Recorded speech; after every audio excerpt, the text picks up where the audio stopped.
अस्सलाम वालेकुम। तमाम वो स्टूडेंट जो सर सैयद यूनिवर्सिटी का राउंड 1 दे चुके हैं और मेरिट लिस्ट का इंतजार कर रहे हैं, तो यकीनन आपको इंतजार होना भी चाहिए ताकि आपको पता लग सके कि आपकी रिक्वायरमेंट की सीट आपको मिली कि नहीं मिली, या फील्ड कह लें आपको मिली कि नहीं मिली। और यकीनी तौर पे बहुत से बच्चे बहुत सी यूनिवर्सिटी में एंट्री टेस्ट देते हैं और अपनी पसंदीदा फील्ड्स के लिए उम्मीद लगा के मेरिट लिस्ट का इंतजार करते हैं। तो याद रखें, जो गवर्नमेंट से रिलेटेड यूनिवर्सिटी हैं वो फॉरेन मेरिट लिस्ट को आपके सामने ले आती हैं, क्योंकि उनको कोई इतना प्रॉब्लम नहीं होता बच्चों को पूरा यूनिवर्सिटी में अपनी सीटें कवर करने के लिए, तो इसलिए वो हफ्ते के अंदर अंदर ही ये प्रोसेस को कंप्लीट कर लेते हैं।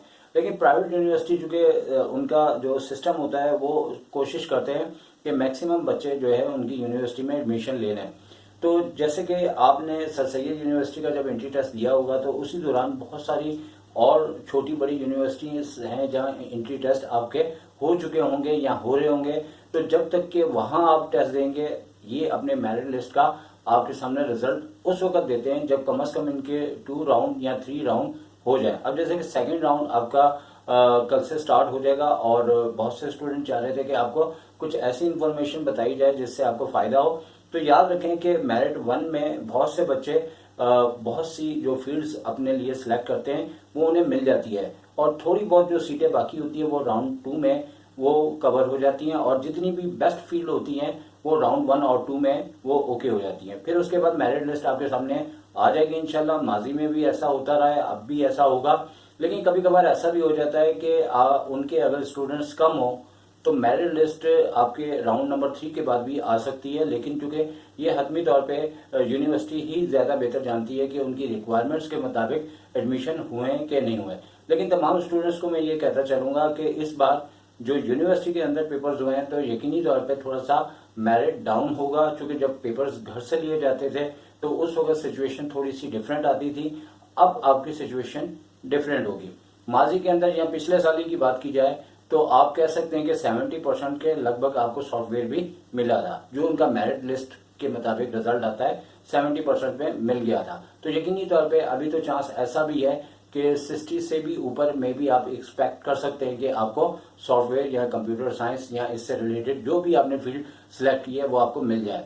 लेकिन राउंड नंबर 1 और 2 के बाद मेरिट लिस्ट अमूमन आ जाती है और आपका इंतजार खत्म हो जाएगा।